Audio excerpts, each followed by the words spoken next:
நர்சரியிலேருந்து ஒரு கவர்லையோ இல்லை ஒரு பாட்லையோ செம்பருத்தி செடிகளை வாங்கிட்டு வரும். நடவு செய்யறதுக்கு கண்டிப்பாக செம்மண் கலவை எடுத்துக்கிறீங்க. என்ன தம்பி எப்போ பாரு செம்மண் கலவை? செம்மண் கலவையில தான் செடிகள் சூப்பராக வளர ஆரம்பிக்கும். நீங்கள் வேணா நர்சரியில் இருக்கக்கூடிய மண் கலவையை செக் பண்ணி பாருங்க. அதில் ஒரு கப் அளவுக்கு கோகோபீட், அதாவது தென்னை நார் கழிவு, இதுதான் ஈரப்பதத்தை மெயின்டைன் பண்ணும். முக்கியமான விஷயம், செம்பருத்தி செடிகள் நடவு செய்யும் போது ஒரு டீஸ்பூன் அளவுக்கு டிஏபி, டை அமோனியம் பாஸ்பேட்னு சொல்லக்கூடிய எந்த உரத்தை மிக்ஸ் பண்றோம். செடிகள் வச்ச உடனே நல்ல தளிர்கள் வரணும் அப்படின்னா இந்த உரத்தை ஆட் பண்றது மூலமா சூப்பரா வளர ஆரம்பிக்குங்க. நல்லா நம்ம மண் கலவையை மிக்ஸ் பண்ணிக்கிறோம். அதுக்கப்புறம் 12 இன்ச் பாட்டுக்கு மேலே எடுத்துக்கிறோம். 12 இன்ச் பாட்டு, 14 இன்ச் பாட்டு, இதுதான் செம்பருத்தி செடிகளை நல்லா வளர்றதுக்கு ஒரு சூப்பரான சைஸ் பாட். நம்ம எடுத்து வச்சுட்டு இருக்க இந்த மண் கலவையை போட்டாச்சு. இப்படியே எடுத்து பாருங்க, வராது. அப்போ என்ன பண்ணணும்ன்ற சொல்றேன். பொறுமையா தண்ணி கொஞ்சம் ஊற்றிட்டு கொஞ்சம் வெயிட் பண்ணுங்க. சின்னதாக ஒரு கல் எடுத்து லைட்டாக தட்டினீங்க அப்படின்னா வெளியே வர ஆரம்பிச்சிடும்.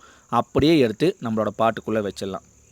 சரி தம்பி, இந்த மாதிரி வைக்கிறத விட்டுட்டு நாங்கள் அப்படியே வேரோட பிடுங்கி வைக்கிறோம் அப்படின்னு சொல்கிறவங்க பொறுமையாக வேர் பிடிச்சி இலைகள் கொட்டி